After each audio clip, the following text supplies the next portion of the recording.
अस्सलाम वालेकुम dear students, I hope you all are fine. Chemistry grade 11 unit number 7 का आज लास्ट नॉलेज है। नॉलेज 7.3 को हम शुरू करने वाले हैं और इस नॉलेज में 5 SLOs हैं जिनको हमने डिस्कस करना है। पहला SLO है describe the effect of temperature change on the rate constant and rate of reaction. देखिए, टेम्परेचर का रेट कांस्टेंट पे क्या इफेक्ट है, इसके लिए तो आर्हीनियस इक्वेशन हम यूज करेंगे जो कि कल के लेक्चर में डिस्कस होगी। आज स्पेसिफिकली हम देखेंगे कि टेम्परेचर के बढ़ने से रेट ऑफ रिएक्शन पे जनरली क्या इफेक्ट पड़ता है।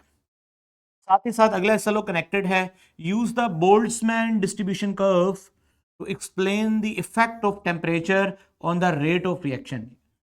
बोल्ट्जमैन डिस्ट्रीब्यूशन कर्व के मुताबिक हम ये भी एक्सप्लेन करेंगे कि अगेन टेम्परेचर के बढ़ने से ऐसा क्या होता है कि रफ्तार बढ़ जाती है। Further explain the concept of activation energy and its role in the chemical reaction. Explain the concept of, अच्छा ये पुराना ही एसएलओ है एक्टिवेशन एनर्जी वाला। Explain the concept of catalyst and how they increase the rate of reaction by lowering the activation energy. Activation energy को low down करके किस तरह से रिएक्शन की रफ्तार बढ़ती है वो भी हम देखेंगे। लास्ट में है interpreted reaction pathway diagram including in the presence and the absence of catalyst. Catalyst की मौजूदगी में और कैटलिस्ट की गैर मौजूदगी में किस तरह से पाथवे रिएक्शन का जो है वो इफेक्ट होता है या उसकी वजह से कैसे इंटरप्रेटेट हम उसको करेंगे। तो काफ़ी चीज़ें आपने ग्रेड 9 में सीखी हुई हैं, उनको रिकॉल करेंगे, लेकिन पहले हमें सबसे पहले शुरू करना होगा कुलेयन थ्योरी से और उसमें एक्टिवेशन एनर्जी का क्या किरदार है।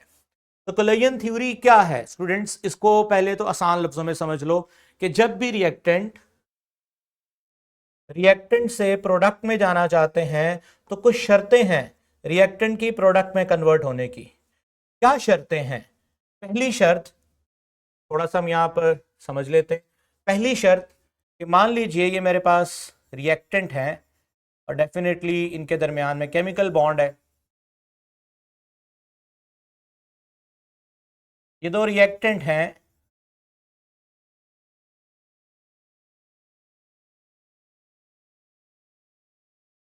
और इनके दरमियान में केमिकल बॉन्ड है और अब ये रिएक्शन करना चाहते हैं, तो पहली कंडीशन कि इनके दरमियान में कुलेयन हो।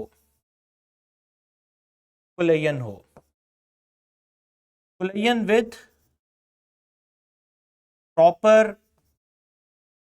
ओरिएंटेशन। प्रॉपर ओरिएंटेशन जो है उसका मतलब क्या है? उसका मतलब यह है कि ये मॉलिक्यूल आपस में कोलाइड तो करेंगे, इसमें कोई शक नहीं, लेकिन अगर उनकी कुलेयन इस तरह से हो कि मसलन मैं इन दो चीज़ों को टकराता हूं, अब ये दो चीज़ें टकराएं लेकिन टकराने के बाद एज करके चले जाएं, एक दूसरे को एज करें और चले जाएं, ये तो प्रॉपर कुलेयन नहीं है।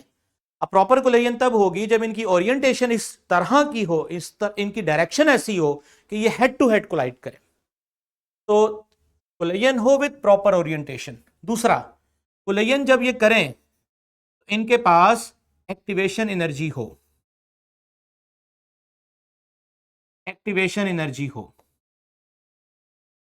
एनर्जी क्या होता है? मिनिमम एनर्जी, वो थ्रेशोल्ड एनर्जी जो रिएक्टेंट के पास होगी तो वो प्रोडक्ट में जाएगा। वो मिनिमम अमाउंट ऑफ एनर्जी जो रिएक्टेंट अगर रखता है तो ही वो प्रोडक्ट में जा सकता है। अगर एक्टिवेशन एनर्जी है लेकिन ओरिएंटेशन ठीक नहीं है तो कुलेयन कामयाब नहीं होगी।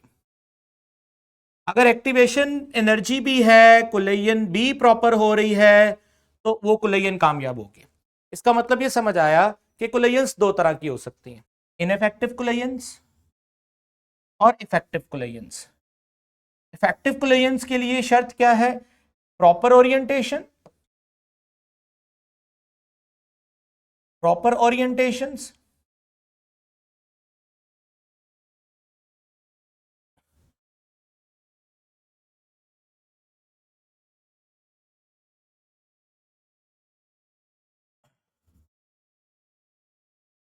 प्रॉपर ओरिएंटेशन और सेकंड जो है वो है एक्टिवेशन एनर्जी।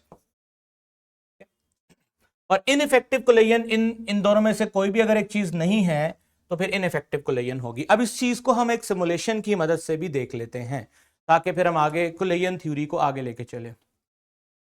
स्टूडेंट्स, आपके सामने एक सिमुलेशन है जिसमें मैं क्या करूंगा, मैं यहां पर एक कंटेनर है उसमें मैं गैस फिल करता हूं A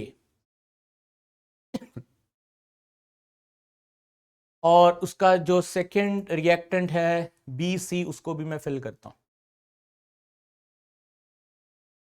तो अभी देखें जरा गौर से कि कोलेजन्स हो रही हैं, बट कोलेजन्स अच्छा प्रॉपर कोलेजन्स हो रही हैं, ऐसा नहीं कि प्रॉपर कोलेजन्स नहीं हो रही, ओरिएंटेशन भी ठीक है मॉलिक्यूल्स की, लेकिन फिर भी कोई फ्रूटफुल नतीजा मिल नहीं रहा, यानी रिएक्टेंट प्रोडक्ट में चेंज नहीं हो रहे। प्रोडक्ट क्या है, A एंड B इस तरह के मॉलिक्यूल्स और C ऐसा कुछ नहीं मिल रहा। क्या वजह हो सकती है? एक तो प्रॉपर ओरिएंटेशन तो ठीक है, लेकिन शायद इनके पास अभी एक्टिवेशन एनर्जी नहीं है, वो मिनिमम अमाउंट ऑफ एनर्जी नहीं है मॉलिक्यूल्स के पास जो चाहिए। ठीक है, अब जितनी बात मैंने की है उसको इस पैराग्राफ में भी आप एक दफा पढ़ लो। The minimum kinetic energy required for a particle to change to engage in a chemical reaction, किसी भी केमिकल रिएक्शन में मिनिमम काइनेटिक एनर्जी जो रिक्वायर्ड है इंगेज होने के लिए is known as activation energy. Activation energy is crucial as it needed to overcome the energy barrier associated with breaking the bonds within a reactant particle and initiating the reaction. A key aspect of collision theory is the formation of activated complex as known as transition state. ये paragraph को मैं इसलिए पढ़ा रहा हूं ताकि मेरी आगे जो एक्सप्लेनेशन है उसमें ये चीज रिफ्लेक्ट भी हो। स्टूडेंट्स, इसका मतलब अभी के वक्त ये जो एक्सपेरिमेंट हो रहा है इसमें कोलेजन्स तो हो रही हैं, बट ये कामयाब कोलेजन्स नहीं है।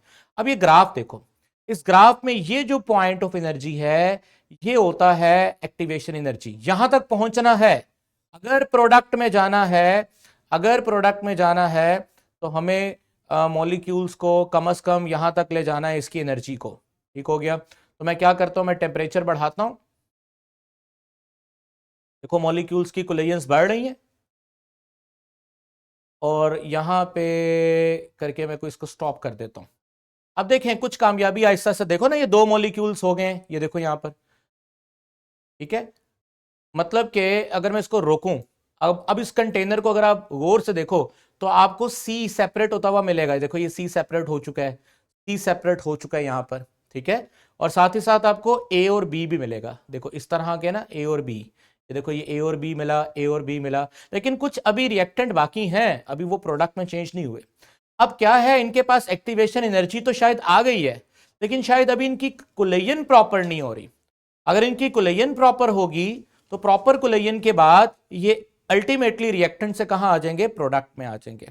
तो आई होप कि आपको reactant to product collision theory के मुताबिक कोलेजन क्यों जरूरी है वो समझ आ गया। अब ये ट्रांजिशन स्टेट्स वगैरह क्या होती हैं ये मैं आपको समझाना चाहता हूं। इसके लिए मैं डायग्राम के साथ इंगेज करूंगा आपको। ये देखें,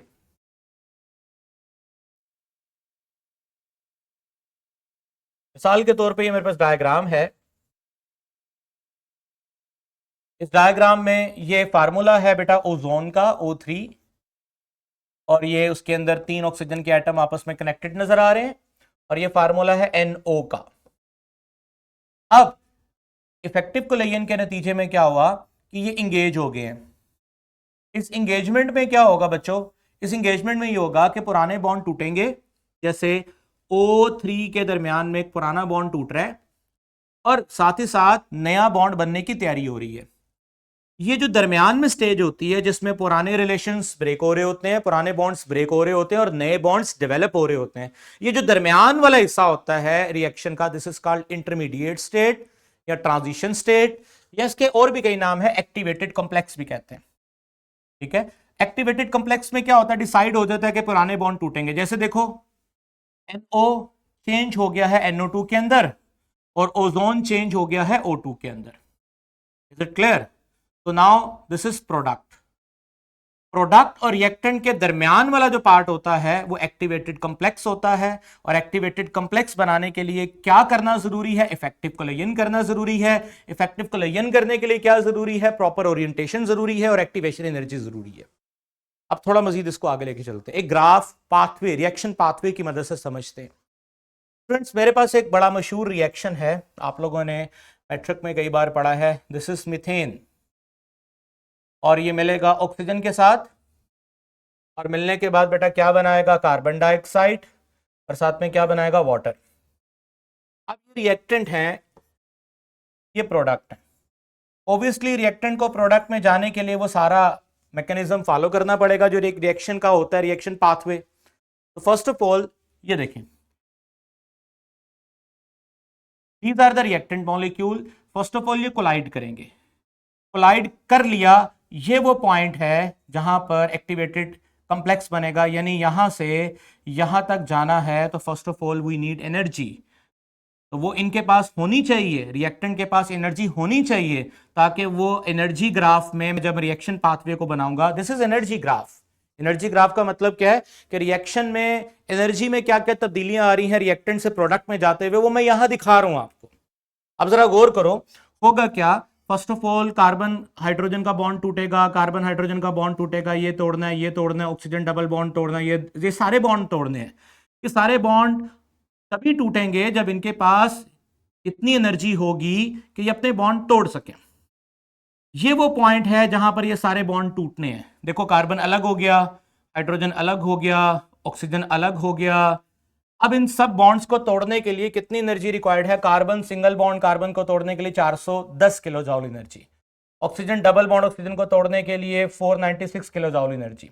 अगर आप टोटल यहां देखो तो यहां पर बेसिकली अगर आप काउंट करो तो टोटल यहां पर, मुझे जरा स्क्रीन में रखें आप जरा, टोटल अगर आप यहां पे काउंट करो तो टोटल कार्बन हाइड्रोजन के 4 बॉन्ड है। तो 4 कार्बन, ये सिंगल बॉन्ड है basically, carbon single bond hydrogen 4 है, तो 412 ज़रब 4। इस तरह ऑक्सीजन देखो तो 2 मॉलिक्यूल हैं ऑक्सीजन के, तो उसे उसको 496 को 2 से मल्टीप्लाई करो तो टोटल आएगा 2640 किलो जॉल। यानी इसका मतलब ये रिएक्टेंट के पास 2640 किलो जॉल एनर्जी होगी, तो ही वो रिएक्टेंट से प्रोडक्ट में जाने के काबिल हैं, तो ही वो एक्टिवेटेड कॉम्प्लेक्स बना सकते हैं, यानी उस जगह पहुंच सकते हैं जहां पर पुराने बॉन्ड टूटेंगे और नए बॉन्ड बनेंगे। अगर मुझसे कोई पूछे इस रिएक्शन की एक्टिवेशन एनर्जी कितनी है, तो मैं बोलूंगा 2640 किलो जॉल। अब फर्दर क्या होगा? यहां पर बॉन्ड ब्रेकिंग हो गई है, बॉन्ड ब्रेकिंग हो गई है। अब यहां से आगे शुरू होना है बॉन्ड मेकिंग, बॉन्ड मेकिंग का प्रोसेस। अब बॉन्ड मेकिंग में क्या क्या होना है? बॉन्ड मेकिंग में होना है कार्बन ऑक्सीजन के बॉन्ड बनने हैं, ऑक्सीजन और हाइड्रोजन के बॉन्ड बनने हैं। ठीक है, जब कार्बन ऑक्सीजन का बॉन्ड बनेगा तो 743 किलो जॉल एनर्जी रिलीज होती है। ठीक है, बॉन्ड बनने में एनर्जी रिलीज होती है, और ऑक्सीजन हाइड्रोजन का बॉन्ड बनेगा 463 किलो जॉल एनर्जी रिलीज होती है। अब देखो, कार्बन ऑक्सीजन के डबल बॉन्ड कितने हैं? 2, तो 743 मल्टीप्लाई बाय 2, ठीक हो गया, 743 मल्टीप्लाई बाय 2। इसी तरह जो OH और OH के जो बॉन्ड हैं वो 2 बॉन्ड हैं, ठीक है, और सॉरी ये 4 बॉन्ड है, 4 बॉन्ड है टोटल। किस तरह? एक वाटर मॉलिक्यूल में 2 OH बॉन्ड हैं, तो 2 वाटर मॉलिक्यूल में 4 OH बॉन्ड होंगे। एक OH बॉन्ड बनने में 463 एनर्जी रिलीज होती है, तो 463 मल्टीप्लाई बाय 4, तो ये सब कुछ टोटल करोगे तो आंसर आएगा 3338 किलो जॉल पर मोल। यानी यहां से लेकर यहां तक पहुंचने में जो एनर्जी रिलीज हुई 3338 किलो जॉल पर मोल एनर्जी रिलीज हुई। ठीक है ना, सॉरी पर मोल नहीं, टोटल किलो जॉल एनर्जी रिलीज हुई। ठीक है, अब जरा मुझे बताओ, यह है रिएक्शन का पाथवे। तो यहां से यहां जाने के लिए क्या एनर्जी रिक्वायर्ड है? Activation energy. यहां से यहां जाएंगे तो एनर्जी क्या होगी? रिलीज होगी। अब टोटल इस दौरान जो एनर्जी चेंज होगा वो कितना होगा? उसके लिए फार्मूला आप लोगों ने पिछले चैप्टर में भी पढ़ा हुआ है, energy change is equals to energy needed to break bond minus energy release making bond. तो ब्रेक बॉन्ड करने के लिए इतनी थी, बॉन्ड बनने में इतनी रिलीज हुई, तो -698 किलो जॉल ओवरऑल एनर्जी रिलीज हुई होगी, क्योंकि प्रोसेस क्या है बेटा? एक्सोथर्मिक प्रोसेस है। अब ये सारा रिएक्शन पाथवे बताने का मतलब क्या है कि आपको पता चले कि कहां पर एक्टिवेटेड कॉम्प्लेक्स बनेगा, रिएक्टेंट कहां पड़े हैं, प्रोडक्ट कहां पड़े हैं।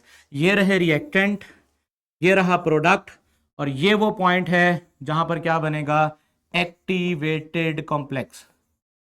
इतनी डिटेल में बताने का मतलब था कि आप लोग अच्छे से कॉन्सेप्ट को समझ लो। आई होप कि आपको ये समझ आ गया। अब इसी तरह के रिएक्शन पाथवे को फॉलो करते हुए एक्सो की बजाय एंडो भी हो सकता है। कब, जरा गौर करो। ये है रिएक्टेंट, ये है प्रोडक्ट। रिएक्टेंट को प्रोडक्ट में जाना है तो पहले बैरियर को क्रॉस करना पड़ेगा, एक्टिवेशन एनर्जी चाहिए, यहां से यहां जाना है। ये वो पॉइंट है, शाबाश, जहां पर क्या बनेगा, जल्दी बताइए, एक्टिवेटेड कॉम्प्लेक्स। और रिकॉल करें मेरे साथ, एक्टिवेटेड कॉम्प्लेक्स बनाने के लिए क्या करना पड़ता है, प्रॉपर ओरिएंटेशन में कोलिजन होनी चाहिए और एक्टिवेशन एनर्जी होनी चाहिए। ये फोटोसिंथेसिस का रिएक्शन दिखा रहा हूं। और बाद में प्रोडक्ट बनेगा, और जो प्रोडक्ट बनेगा उसने इतनी ज्यादा एनर्जी रिलीज नहीं की, यानी एब्जॉर्ब ज्यादा हुई है, रिलीज कम हुई है। Now this is the reaction pathway diagram of endothermic process. Okay, ये दोनों चीजें आपको आती हैं। अब यहां पर आप दोबारा देख सकते हैं, this is the reaction profile diagram of exothermic and this is the reaction profile diagram of endothermic. अब इसमें कैटलिस्ट का क्या किरदार है, कैटलिस्ट क्या करते हैं, कैटलिस्ट कुछ भी नहीं करते, सिंपल से एक चीज करते हैं। कैटलिस्ट क्या करते हैं, शाबाश, कैटलिस्ट का काम है किसी भी रिएक्शन की एक्टिवेशन एनर्जी को या तो वो बढ़ा भी सकता है, ठीक है ना, एक्टिवेशन एनर्जी को बढ़ा भी सकता है और कम भी कर सकता है। जो एक्टिवेशन एनर्जी को बढ़ा देंगे वो नेगेटिव कैटलिस्ट है, और जो कम कर देगा वो पॉजिटिव कैटलिस्ट है, प्रमोटर है वो। तो हम ज्यादातर रिएक्शन की स्पीड को बढ़ाने के लिए कैटलिस्ट का इस्तेमाल करते हैं। तो यहां पर एक्टिवेशन एनर्जी को वो गिरा देगा, यहां से एक्टिवेशन एनर्जी को यहां पे ले आएगा, ठीक है। तो अब क्या होगा, एक नया पाथवे दिया उसने, कैटलिस्ट ने। जब कैटलिस्ट ने एक नया पाथवे दिया तो एक नया रास्ता मिल गया रिएक्टेंट को कहां पहुंचने का, प्रोडक्ट में पहुंचने का। अब यहां पर मेरा एक बड़ा ही अच्छा सवाल होगा आपसे, आपका देखना चाहता हूं कि आपका आईक्यू लेवल कितना है। अगर मैं डेल्टा एच कैलकुलेट करूं विदाउट कैटलिस्ट और डेल्टा एच कैलकुलेट करूं विद कैटलिस्ट, तो क्या दोनों में फर्क आएगा? शाबाश, सोचें और मुझे बताएं। ये विदाउट कैटलिस्ट है, क्या फर्क होगा? हाँ जी, जी मुबशिर, फर्क फर्क पड़ेगा? नहीं, फर्क कोई नहीं पड़ेगा। क्यों नहीं फर्क पड़ेगा, मैं आपको समझाता हूं। मान लीजिए पहले मैं ब्लैक कलर का पॉइंटर यूज कर रहा हूं, जो ऐसा रिएक्शन होगा जो कैटलिस्ट के बगैर हुआ, यानी जो पिंक वाला है, उसमें क्या होगा, उसमें सिंपल यहां से इस पॉइंट से इस पॉइंट पे जाना है, तो यहां पर एब्जॉर्ब हुई energy for example 200 kilo joule, 200 kilo joule energy absorb हुई। और जब यहां पर एक्टिवेटेड कॉम्प्लेक्स के बाद बॉन्ड फॉर्मेशन हुई और यहां तक पहुंचने में एनर्जी रिलीज हुई, तो मान लीजिए एनर्जी रिलीज हुई 400 किलो जाउल। तो बताओ नेट चेंज कितना आया? शाबाश, आपको मैंने डेल्टा एच, जो कि आपने भी पीछे पढ़ा, चेंज इन एनर्जी निकालने का, चेंज इन एनर्जी चेंज, जो कि इस केस में डेल्टा एच के बराबर ही होगा, तो वो आपने निकालना है। तो उसका तरीका बताया मैंने, absorbed energy to break bond, ठीक है। सॉरी, ये जरा देख लें एक दफा, ये फार्मूला है energy needed to break bond minus energy releasing to make bond. तो 200 किलो जाउल एनर्जी चाहिए बॉन्ड तोड़ने के लिए, माइनस 400 किलो जाउल एनर्जी हुई है रिलीज। तो आपके पास आंसर यहां पर आने वाला है, शाबाश, माइनस 200 किलो जाउल, ठीक है, माइनस 200 किलो जाउल। तो पता चलता है ये एक्सोथर्मिक प्रोसेस है। अब देखते हैं कैटलिस्ट ने क्या किया है, कैटलिस्ट ने कोई फर्क डाला है या कैटलिस्ट ने कोई फर्क नहीं डाला, ठीक है। अब मान लीजिए पहले यहां से यहां जाने में टोटल 200 किलो जाउल एनर्जी लगती थी, अब यहां से यहां जाने में मान लीजिए 50 किलो जाउल एनर्जी कम लगेगी, क्योंकि ग्राफ नीचे है ना, ये कैटलिस्ट ने एक्टिवेशन एनर्जी को लो किया है। तो मान लीजिए अब लगेगी 150 किलो जाउल, 150 किलो जाउल पर मोल। अब जब यहां 150 किलो जाउल पर मोल एनर्जी लगेगी और आगे पहले 400 किलो जाउल रिलीज होती थी, अब यहां से यहां आते वक्त जो एनर्जी रिलीज होगी वो कम होगी। कितनी होगी रिलीज? मान लीजिए 350 किलो जाउल। ठीक है, 350 किलो जाउल, क्योंकि अब हाइट कम हो गई है ना, देखो एनर्जी ग्राफ आपको बता रहा है। तो अब मुझे बताओ, वही फार्मूला लगेगा, energy needed to break bond कितना है 150 minus energy releasing to make bond कितना है 350। अब आप 350 में से मतलब इनको माइनस करो, तो माइनस करने पे शाबाश क्या जवाब आएगा? 200 किलो जॉल, माइनस का साइन आएगा साथ। तो सेम आंसर आया ऊपर भी और नीचे भी, विदाउट कैटलिस्ट और विद कैटलिस्ट आंसर क्या आया? सेम आया। अक्लमंद बच्चों को शुरू में मुझे कह देना चाहिए था कि सर आप इतनी कैलकुलेशन कर रहे हैं, शॉर्टकट में बता दें। ये देखें, ये होता है ना चेंज, यहां तक एनर्जी एब्जॉर्ब हुई, चाहे इस केस में हो इस केस में हो, यहां तक एनर्जी रिलीज हुई। कैटलिस्ट के बगैर और कैटलिस्ट दोनों के केस में डिफरेंस तो यही था, डिफरेंस क्या है? सेम। तो कैटलिस्ट हो ना हो डेल्टा एच पे कोई फर्क नहीं पड़ता। इसका मतलब कैटलिस्ट रिएक्शन की एनर्जेटिक्स को चेंज नहीं कर सकता, उतनी ही रहेगी एनर्जेटिक्स। बस ये होगा कि एक्टिवेशन एनर्जी को इस तरह से कम करेगा कि रेट ऑफ फॉरवर्ड रिएक्शन भी बढ़ जाएगा और हां रेट ऑफ रिवर्स रिएक्शन भी बढ़ जाएगा। अगर रिएक्टेंट को वापस, अगर प्रोडक्ट को वापस आना रिएक्टेंट में, तो चूंकि ग्राफ छोटा हो चुका है तो जल्दी जल्दी प्रोडक्ट वापस भी आ सकता है रिएक्टेंट में। तो ये कमाल है कैटलिस्ट का। आई होप कि मैंने आपको कैटलिस्ट के बारे में अच्छे तरीके से समझा दिया है। अब मैं डिस्कस करने वाला हूं स्टूडेंट्स आपके साथ about Boltzmann curve. Boltzmann curve क्या होती है? अच्छा जी, मैं आपको एक मिसाल देता हूं। लाहौर के माल रोड पे बहुत रश होता है, सब लोग जा रहे होते हैं, खाने के लिए जा रहे होते हैं, फूड स्ट्रीट है वहां पर। तो क्या उस क्राउड के अंदर ट्रैवल करने वाले लोग चाहे बाइक पे हो, गाड़ी पे हो, पैदल हो, क्या सबकी स्पीड सेम होती है? कुछ स्लो चल रहे होते हैं, कुछ तेज चल रहे होते हैं, कुछ बाइक पे तेज जा रहे होते हैं, कुछ स्लो जा रहे होते हैं। तो सबकी डिफरेंट डिफरेंट स्पीड्स होती हैं। हम कह सकते हैं कि सबकी एनर्जी सेम नहीं होती। तो सिमिलरली जब रिएक्टेंट रिएक्ट करता है स्पेसिफिकली इन गैसियस फॉर्म और कन्वर्ट होने की कोशिश करता है प्रोडक्ट के अंदर, और गैस से यानी कि रिएक्टेंट है बेसिकली जिसने प्रोडक्ट में जाना है, तो कोलेजेंस तो करनी है। अब कोलेजेंस के लिए मॉलिक्यूल्स को हरकत करनी पड़ती है, हरकत करनी पड़ती है। जब मॉलिक्यूल हरकत करेंगे तभी तो उनके दरमियान में कोलेजेंस होंगी, और जब कोलेजेंस होंगी फिर एक्टिवेशन एनर्जी भी होनी चाहिए रिएक्टेंट से प्रोडक्ट में जाने के लिए। तो कहने का मतलब है सबकी स्पीड सेम नहीं होगी, किसी की स्पीड ज्यादा होगी, किसी की स्पीड कम होगी। तो बेसिकली बोल्ट्जमैन कर्व हमें क्या बताती है? हमें यह बताती है कि कितने मॉलिक्यूल्स की कितनी स्पीड होगी। तो अगर आप देखो तो ये हमारे पास वाई एक्सिस पे नंबर ऑफ मॉलिक्यूल्स हैं। मान लीजिए हमारे पास इस कंटेनर में 100 मोल 100 मोल रिएक्टेंट है।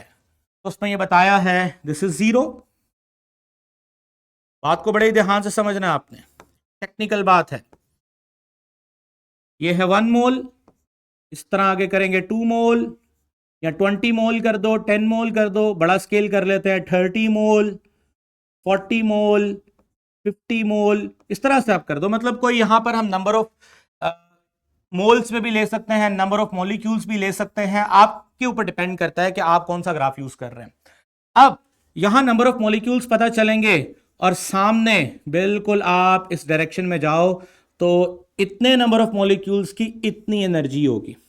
ऑब्वियसली यहां जीरो काइनेटिक एनर्जी है, जीरो से आगे बेसिकली यहां पर आप लो काइनेटिक एनर्जी टू मूव कर रहे हैं हाई काइनेटिक एनर्जी।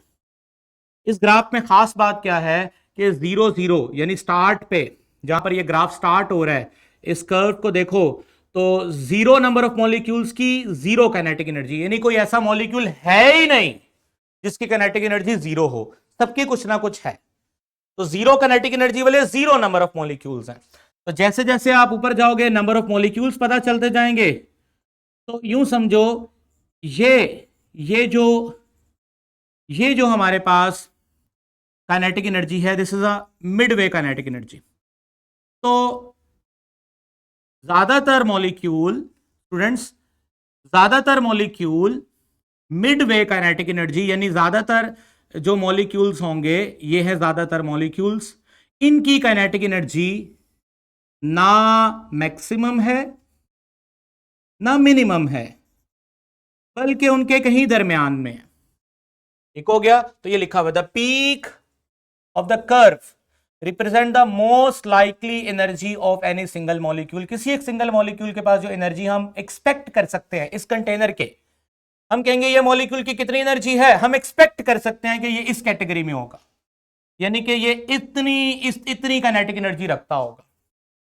फिर इससे थोड़ा सा आगे ये, यानी कि इतनी काइनेटिक एनर्जी क्या होगी, the mean average energy of all the molecule is bit of the right of the peak. यानी ये जो पीक है, इस पीक का जो राइट साइड है, मतलब इतनी काइनेटिक एनर्जी। तो यानी जो एवरेज निकलेगा ना तमाम मॉलिक्यूल्स की काइनेटिक एनर्जी निकालने का, तो वो मोस्ट प्रोबेबल एनर्जी से थोड़ा सा आगे होगा। अब ये वो अमीरों का इलाका है अमीरों का इलाका मुराद कि ये इतने नंबर ऑफ मॉलिक्यूल्स के पास इतनी एनर्जी है, और ये वो मिनिमम एनर्जी है जिसको मैंने एक्टिवेशन एनर्जी का नाम दिया। ठीक है?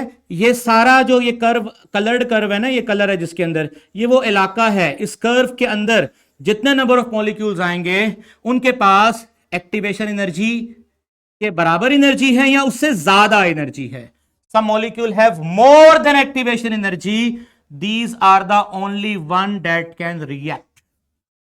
ठीक है? यहां पर ज्यादा बेटर है कि एक्टिवेशन एनर्जी जितनी है एग्जैक्टली उतनी भी हो तो मॉलिक्यूल का रिएक्शन हो जाता है, लेकिन चांसेस ज्यादा कब होते हैं, जब एक्टिवेशन एनर्जी से ज्यादा किसी के पास एनर्जी हो तो वो उसका रिएक्शन हो जाता है। इसकी मिसाल और आसान कर देता हूं।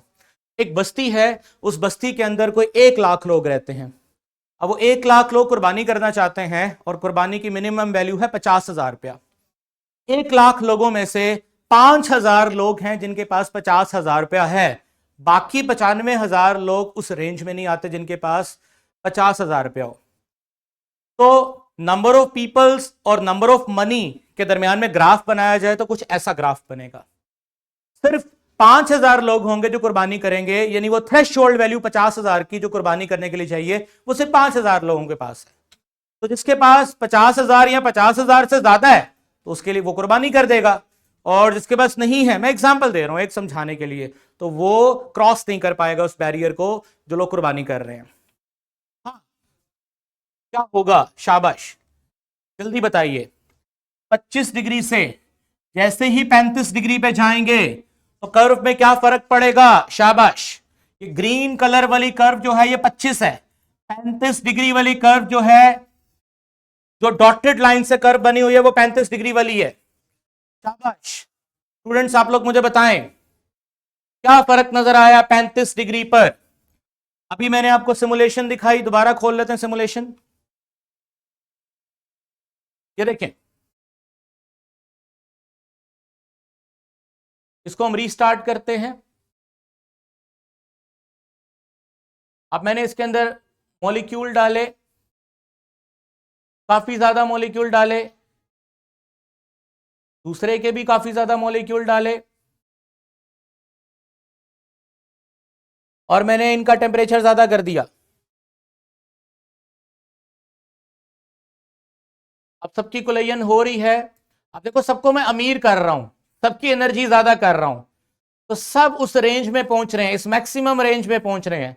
अब आहिस्ता आहिस्ता देखते देखते तमाम, देखो ना, ये इधर देखो नंबर बढ़ रहा है ना, देखते देखते क्या होगा, जिनके पास एक्टिवेशन एनर्जी आ रही है वो रिएक्टेंट से कहां मूव करना शुरू कर देंगे? प्रोडक्ट में मूव करना शुरू कर देंगे। तो बेटा यही हुआ यहां पर, जैसे मैंने 25 डिग्री से 35 डिग्री टेम्परेचर बढ़ाया तो वो मॉलिक्यूल्स जिनकी काइनेटिक एनर्जी पहले इधर थी, जो इस बस्ती में रहते थे, जिनके पास पैसे नहीं थे, अमीर हो गए, सब आगे जाना शुरू हो गए, सब उस रेंज में आना शुरू हो गए।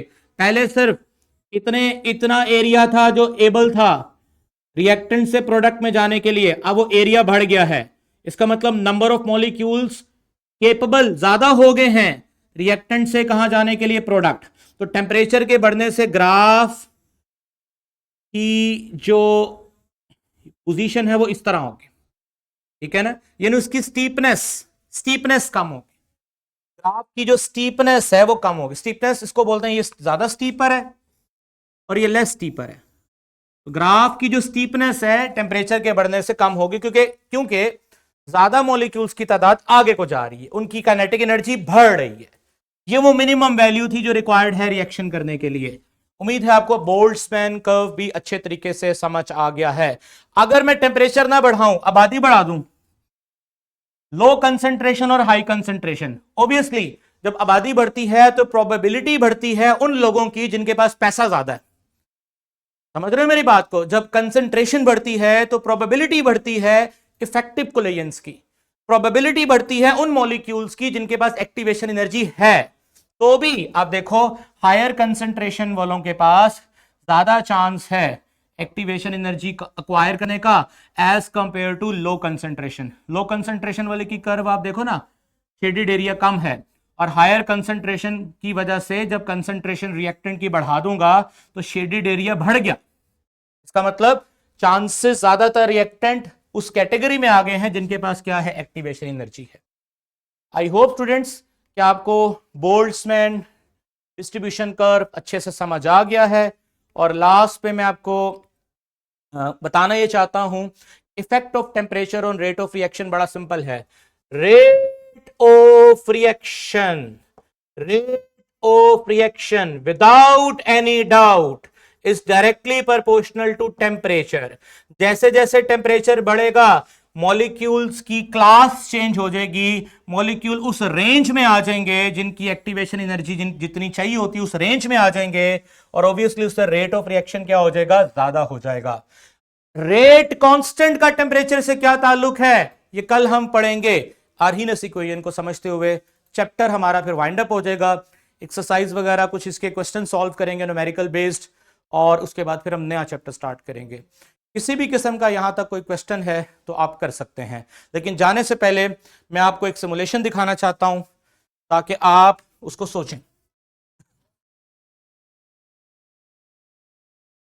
जी स्टूडेंट्स ये देखें जरा, ये वो बस्ती है जिसमें तरह तरह के लोग रहते हैं।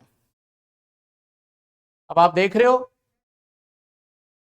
किसी की स्पीड ज्यादा है, किसी की स्पीड कम है, ठीक है। अगर मैंने मीन स्पीड निकालनी है तो ये मीन निकल आएगा, मीन है 90.93। थोड़ा बहुत आगे पीछे चेंज होती रहती है, वैल्यू फ्लक्चुएट करती रहती है। मीन स्पीड निकालनी है तो मीन स्पीड जो मोस्ट प्रोबेबल स्पीड होती है थोड़ी उससे क्या होती है, ज्यादा होती है। ठीक हो गया। इस सिमुलेशन को आपने एनालाइज करना है और देखना है कि किस तरह से मॉलिक्यूल्स की स्पीड्स जो हैं उनकी ग्राफिकल एक्सप्लेनेशन आपको बता रही है कब ज्यादा होती है कब कम होती है। आई होप स्टूडेंट्स कि एसएलओ आपको अच्छे से क्लियर हो गए हैं। कल इंशाल्लाह ताला हम लोग लास्ट एसएलओ पढ़ेंगे, रेट कांस्टेंट का टेम्परेचर से क्या ताल्लुक है। अभी कोई क्वेश्चन नहीं है तो फिर हम इजाजत चाहेंगे आपसे। ओके।